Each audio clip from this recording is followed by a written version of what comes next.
Medak BJP మండల అధ్యక్షురాలు బెండ వీణ గారి ఆధ్వర్యంలో మెదక్ జిల్లా బీజేపీ అధ్యక్షురాలు వాల్దాస్ రాధేష్ మల్లెడ్గౌ గారి సమక్షంలో మెదక్ ఎంఆర్ఓ గారికి మండలంలో ఉన్న గర్భిణీ మహిళలకు పీహెచ్సీ సమస్య, చెరువు లిఫ్ట్ ఇరిగేషన్ సమస్య, లబ్ధిదారులకు ఇందిరమ్మ ఇండ్ల సమస్య, రోడ్డు సమస్యలు అన్ని రకాల సమస్యలపై పరిష్కరించాలని ఎంఆర్ఓ ద్వారా ప్రభుత్వానికి తెలియజేయగలరని మెమోరాండం ఇవ్వడం జరిగింది. వెల్దుర్తి రోడ్డు చాలా ప్రాబ్లంగా ఉంది, దాని గురించి ఇవ్వడం జరిగింది.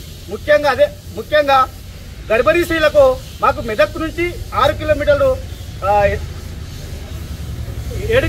కిలోమీటర్లు మాకు ప్రభుత్వ ఆసుపత్రి ఉంటే డెలివరీల కోసము 14 కిలోమీటర్లు సర్దనుకోవాల్సి వస్తుంది.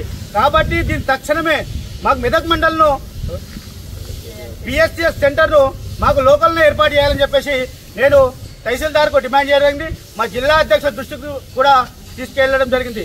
భారత్ మాతాకి. స్థానిక మా మండలంలో ఉన్న సమస్యల గురించి ఎంఆర్ఓ గారికి మెమోరాండం ఇవ్వడం జరిగింది.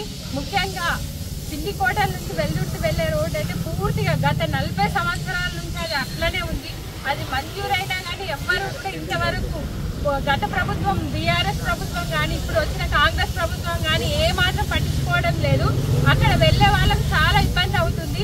అక్కడ ప్రజాప్రతినిధులు ఉన్నప్పటికీ కూడా దాన్ని పట్టించుకోలేరు, దాన్ని ఎవ్వరు కూడా పట్టించుకుంటలేరు. దీన్ని ముఖ్య సమస్యగా తీసుకొని కాంగ్రెస్ ప్రభుత్వం ఖచ్చితంగా ఈసారి ఆ రోడ్డును రిపేర్ చేయాలని మేము డిమాండ్ చేస్తున్నాం.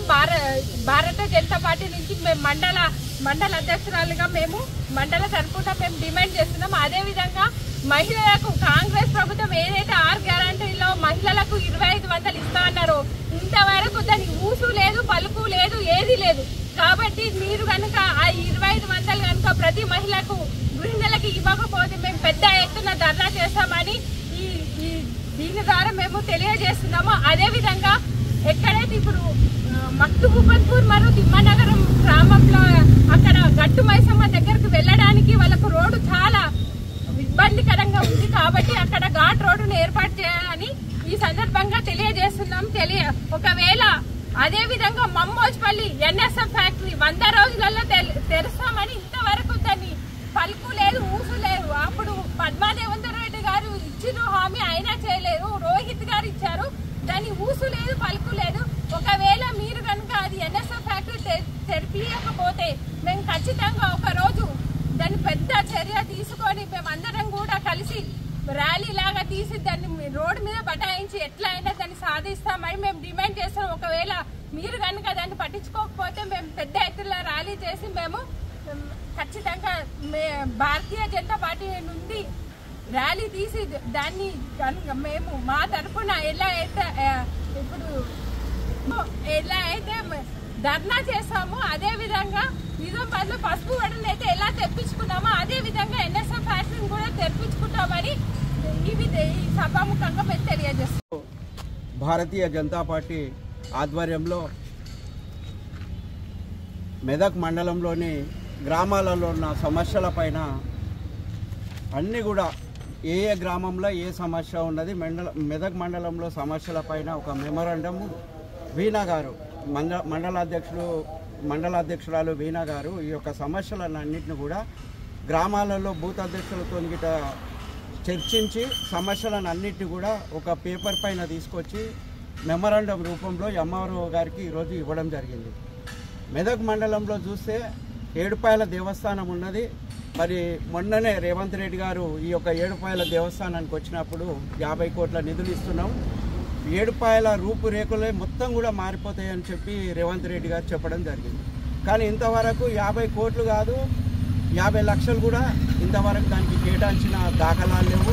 ఏడుపాయల అనే ఒక దేవస్థానము దక్షిణ భారతదేశంలోనే గొప్ప దేవస్థానం. అలాంటి దేవస్థానానికి కూడా మాటిచ్చి రేవంత్ రెడ్డి గారు మర్చిపోతున్నారు.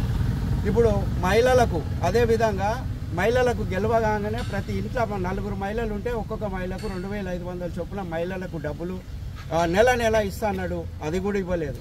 మరి 500 రూపాయలకే సిలిండర్ ఇస్తా, గ్యాస్ సిలిండర్ ఇస్తా అన్నాడు, ఇంతవరకు సిలిండర్ ఏ ఇంటికి కూడా సిలిండర్ ఇవ్వలేదు. ఆ సబ్సిడీ మరికి నేరుగా వాళ్ళ ఖాతాలోకి చేరుస్తానన్నాడు, అది కూడా ఇవ్వలేదు. 100 రోజులలో నేను గెలిచినాక ఒక 100 రోజులలోనే నిజాం షుగర్ కేన్ మళ్ళీ పునర్ప్రారంభం చేసి రైతులకు మేలు చేస్తానని చెప్పడం జరిగింది. రోహిత్ గారు చెప్పిండు, అది కూడా చేయలేదు. ఇప్పుడు రోహిత్ రావు గారిని మేము ఒకటే అడుగుతున్నాము, ఈ ఏదైతే మెదక్ మండలంలో చాలా సమస్యలు ఉన్నాయి, మీరు ఏ ఒక్క సమస్య కూడా పట్టించుకుంటలేరు. మరి మేము బీజేపీ వాళ్ళం కూడా చాలా సమస్యల పైన కూడా లేవనెత్తినాం. కొన్ని సమస్యలు ఉంటే కూడా మా ఎంపీ గారితోని మరి సెంట్రల్ నిధులు ఏవైతున్నాయో ఆ నిధుల నుంచి వచ్చిన ఫండ్స్ అన్ని కూడా మేము మా ఎంపీ గారితో మేము కొట్లాడి నిధులు తెప్పించుకుంటున్నాం, మేము శంకుస్థాపనలు చేస్తున్నాం, మేము పాలాభిషేకాలు చేయించుకుంటున్నాం. మరి మీరు ఇచ్చిన మాటలు ఎందుకు తప్పుతున్నారు?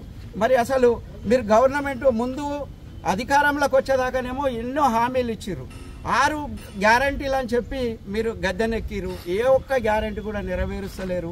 ఇలా రైతులకు యూరియా దొరకని పరిస్థితి. బ్లాక్ మార్కెట్లో మొదటి విడత కేంద్ర ప్రభుత్వము పెద్ద ఎత్తున యూరియా పంపించినాక కూడా దాన్ని మరి అప్పుడు స్టార్టింగ్లో ఏదైతుందో వర్షాకాలం ప్రారంభంలో వర్షాలు సరిగా లేకుండే అసలు పెద్ద ఎత్తున అప్పుడే యూరియా వచ్చింది. ఆ యూరియా మొత్తం కూడా బ్లాక్ మార్కెట్లకు పోయింది. అప్పుడు ప్రజలకు రైతులకు కూడా యూరియా అవసరం లేకుండే, దాన్ని కూడా బ్లాక్ మార్కెట్లో మరి వీళ్ళు ఎవరైతే ఉన్నారో వాళ్ళు డీలర్స్ మొత్తం బ్లాక్ మార్కెట్లో దాన్ని అమ్ముకునడం జరిగింది.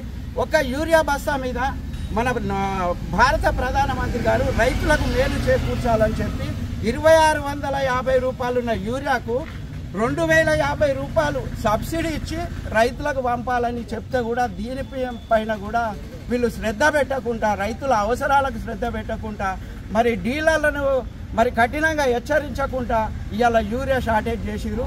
అయినా కానీ మా యొక్క తెలంగాణలో ఉన్న 8 మంది ఎంపీలు మళ్ళా తెలంగాణ రాష్ట్రానికి యూరియా అవసరం ఉందని చెప్పి ఎంబడే ఒక ప్రతిపాదన పంపించి ప్రధానమంత్రి గారితో మాట్లాడి మళ్ళీ చైనా నుంచి కూడా ఇప్పుడు యూరియా మన తెలంగాణకు వస్తున్నది.